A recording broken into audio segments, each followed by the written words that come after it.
Hi, it's Niels on Dynasty again.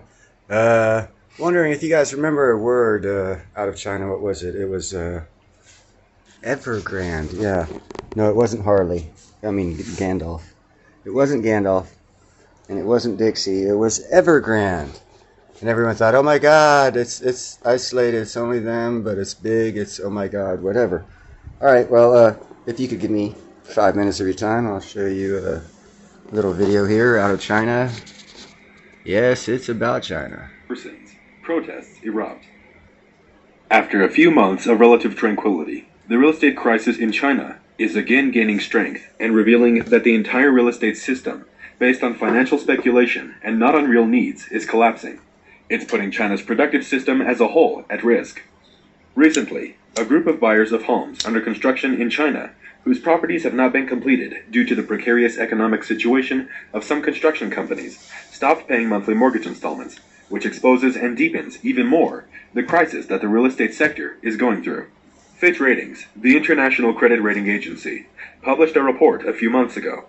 It stated that if the trend in the fall of real estate sales in China continues, at least one-third of the development companies rated by them will suffer an inevitable financial deficit in the coming months.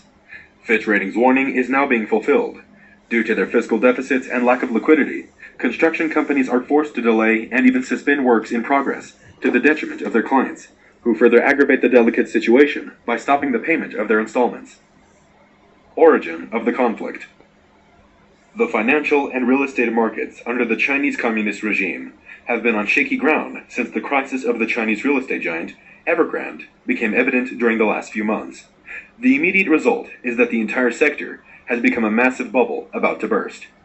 This phenomenon, called a financial bubble, arises when the market reflects the explosive increase in the price of real estate due to high demand and low supply. Faced with this situation, financial speculators inject more money into the market, causing a further increase in demand. Then, peak demand begins to fall at a certain point, while supply continues to increase. When that happens, the bubble bursts, precisely what is happening today in China. In short, the bubble in the communist regime's real estate market has led to a steady rise in property prices. Construction companies took advantage of the situation and rushed to build more houses and buildings without noticing that demand was falling at an outrageous rate. The result was that today, construction companies have millions of unsold or half-built unfinished properties and no liquidity to continue. At the same time, those clients who trusted and started to pay for their houses find their property half-built, and the construction companies cannot give them answers because they do not have enough funds to continue. Evergrande's crisis is proof of the generalized crisis. Evergrande, the world's most indebted real estate developer, is currently struggling to repay more than $300 billion in liabilities, which include almost $20 billion in international market bonds that rating firms considered a cross default last December after the first maturities. In the face of repeated defaults, the Chinese Communist regime has intervened on several occasions to prevent a disorderly collapse of the business group to avoid the consequences affecting the rest of the economy as little as possible, reported CNN. Although Evergrande is on the front pages of all the media for being the largest real estate development company, the reality shows that all the firms in China dedicated to this area present a similar or worse situation.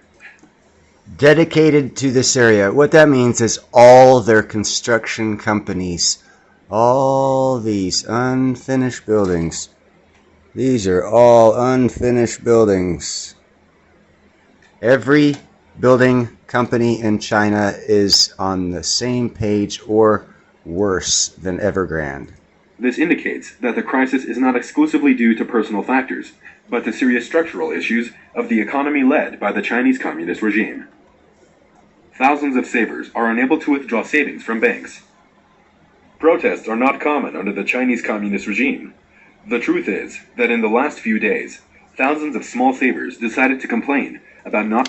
Anyhow, we all know about the savers and how they got rushed by the cops. You've seen that. I'm not going to waste your time with that. I just wanted to let you know they said back in December Evergrande defaulted on 20 billion in loan payments, and they are having problems repaying 300 billion. And they are not the worst one there. They're just the worst one that we've been reported or has been reported to the rest of the world, and now the information is getting out. So that means it's getting closer to the house. So And, buy 2 of everything, same spiel every time. Be kind, be helpful, be grateful. Buy some silver, some platinum if you can afford it, and grow some food in your backyard, your front yard. I've got a couple videos on what I'm growing next door, uh, what my neighbors are growing. Become neighborly, get a communal thing going, because it's going to take a tribe to get us through this. The solo people are going to be suffering the hardest, so communal out.